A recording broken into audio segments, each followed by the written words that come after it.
In Fairfield County, something new comes across my desk every day.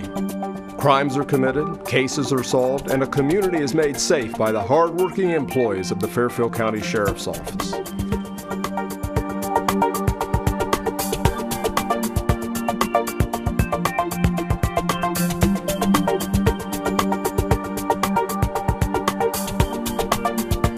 Welcome to This Week with Sheriff Dave Phelan, a weekly program here on LSN Television. We're also carried by a number of our radio affiliates here in Lancaster. Do appreciate you, the viewers and listeners, that join us each and every week. This program is actually produced here at Fairfield Christian Academy. We have J.T. Burcham and a number of students involved in the production of this program. Our executive producer, Kelly Roberts.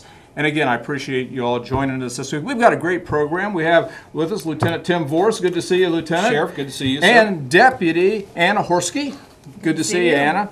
And they are joining us to talk a little bit about the Sheriff's Corrections Academy that was just completed within the last month or so. And I'll start with Lieutenant Vorse. What is the Corrections Academy? Well, Sheriff, as you know, we are working hard to get in compliance with the state of Ohio jail minimum standards. With the new jail that's going to be built, our deputies are going to be up really to a level with the state standards to meet the training, the education, and be prepared to actually operate that jail under the minimum standards of the state of Ohio. And that's kind of where we're working. We're working to train our deputies to be prepared for the new jail and its operation. So in addition to going through the training to be a deputy and all those, there's additional training once they are assigned to the jail? There is. There's additional training that OPATA has us availability for all Ohio Sheriff's offices that manage the jails to provide their deputies with to be corrections officers, certified trained officers to manage the inmates within the jails. And you were the commander of that. You kind of put the program together. And you had some experience because you've also been a commander at another police academy, right? Yes, I'm also the commander at Hocking College Police Academy, so that's helped out tremendously. Yeah. And we had a lot of great help from Franklin County Sheriff's Office, and they do a great job up there. Lieutenant Shepard and his staff really kind of helped guide us through this process for our first academy. And this is the first Sheriff's Office Corrections Academy that I'm aware of that we've had at the Fairfield County Sheriff's Office. And so we've sent a number of people in the past to other academies. With us also is Deputy Horsky. Good to see you, Deputy. Good to see you. And you're here today because you scored the highest of all the deputies that went through the academy. Yes, I did. So before we get started with that, tell us a little bit about yourself and your background and how long you've been with the Sheriff's Office. Okay. Well, I've been with the Sheriff's Office for almost 2 years now. It's been about a year and 8 months. I started in October of 2012. Before that, I went to Ohio University and got my bachelor's down there in criminology. Okay. And then I attended the Hocking College Police Academy. Now, was he your commander then? Yes, he was. Oh, wow. Okay. So I've had him twice as a commander. Okay. So what are some of the your aspirations in the years to come as you go through your career at the Sheriff's Office? I would like to venture out to patrol at some point. Okay. And then my main goal has always been to become a detective in the Detective Bureau. Very good, very good.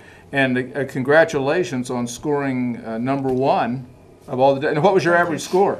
The average was a 90.65. And what did you score? I scored a 97.93. That's pretty impressive. That's pretty impressive. What are some of the classes that you took there?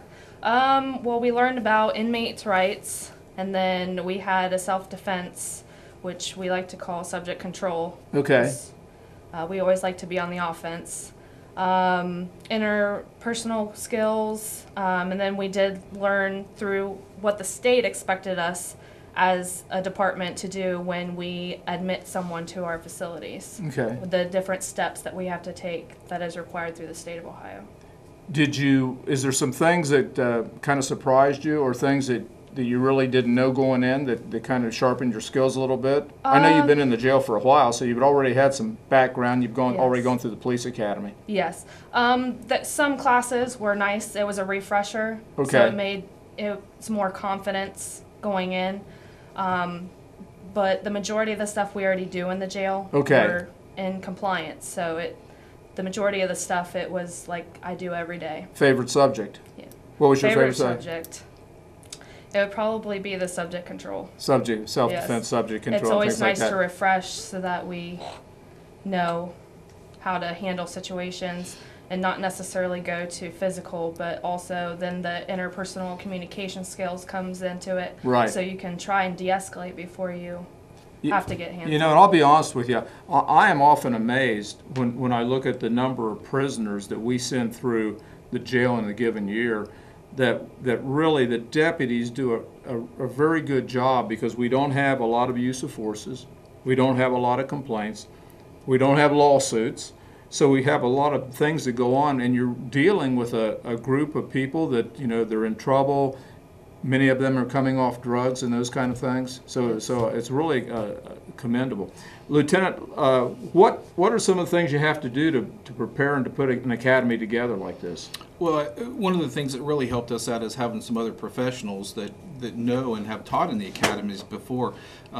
Licking County, Karen Dunlap, she's a deputy with Licking County and has taught in their academy and done a really good job in getting that deputy prepared for the responsibilities they're going to have to work in a new facility like that. Licking County has a jail that's probably about maybe 10 years old or somewhere in that area, and it's similar to the way our jail will be built. So it was a great opportunity for her to take some of our students up to Licking County Jail. They did a tour. They seen some of the things that they're going to see in the future of how that operation works, and I think it really benefited our deputies by doing that.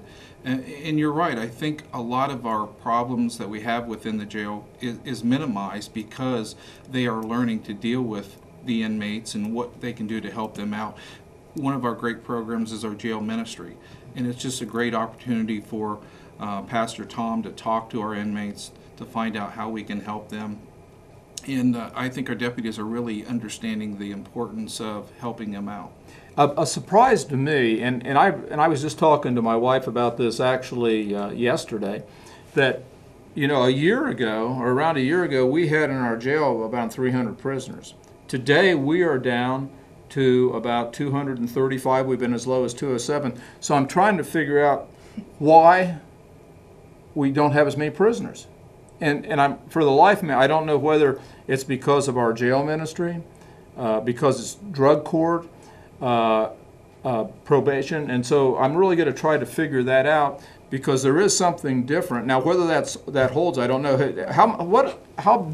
Anna, how difficult is it when you're dealing with 300 prisoners opposed to 200 and some? Oh, it's a drastic change. Yeah. It's much easier, especially, for instance, the female dorm. When going in there, when there's only 20 people, you don't have to, you know, walk around a bunch of people. When you're having a conversation with someone, you don't have 50 people surrounding you trying to, you know, get your attention at the same time.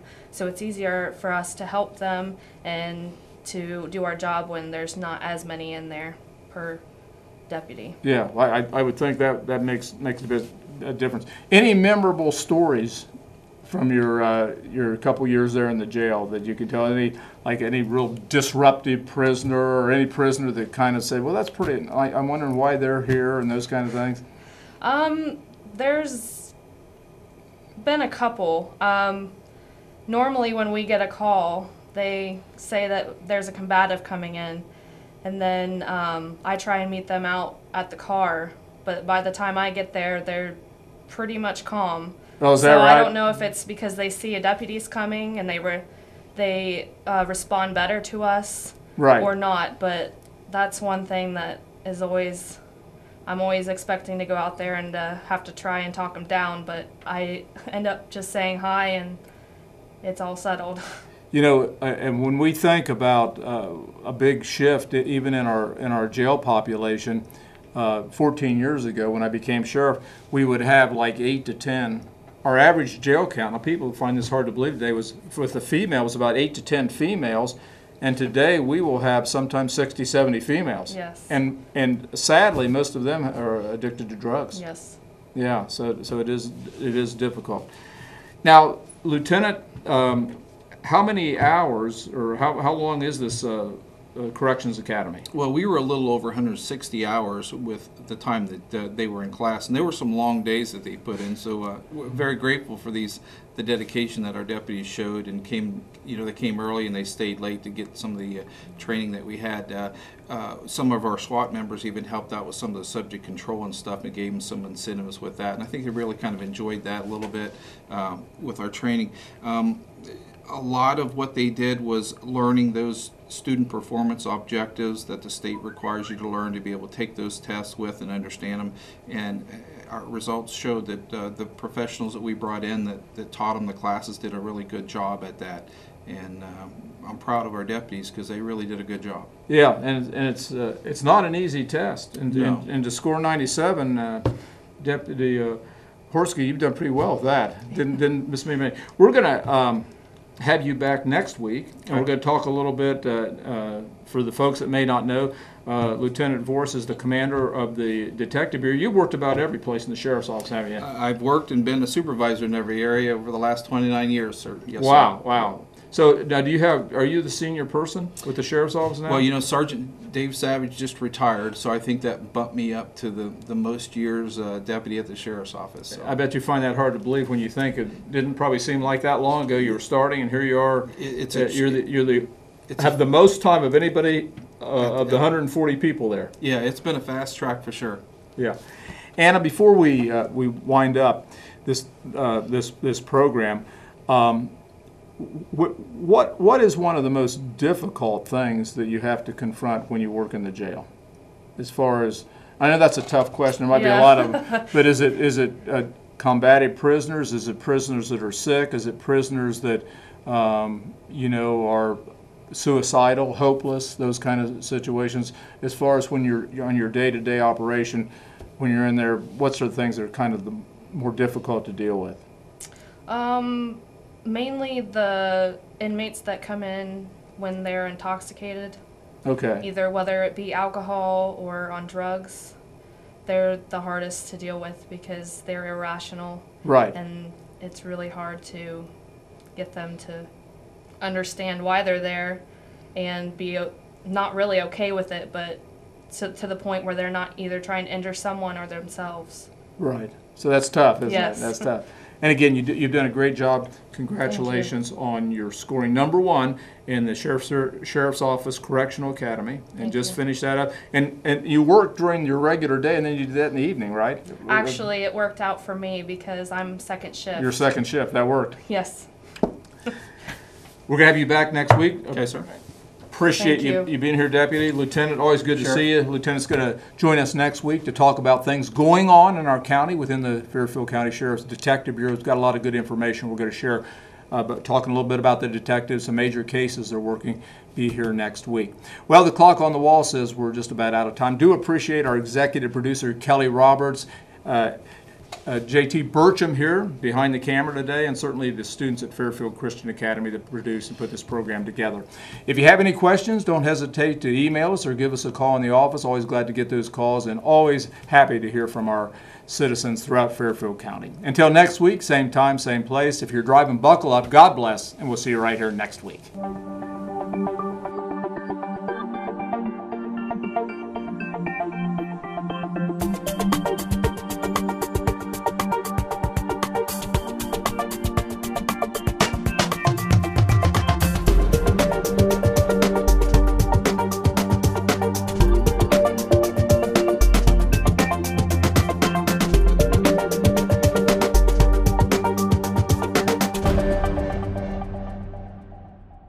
When it comes to choosing a school, parents who want the best education for their students look for academic excellence, skilled teachers, a safe school that encourages their values. Students want a school with competitive athletics, unique opportunities, and friendships that last a lifetime. Fairfield Christian Academy, the place where parents and students agree. Enrolling now at fairfieldchristianacademy.com.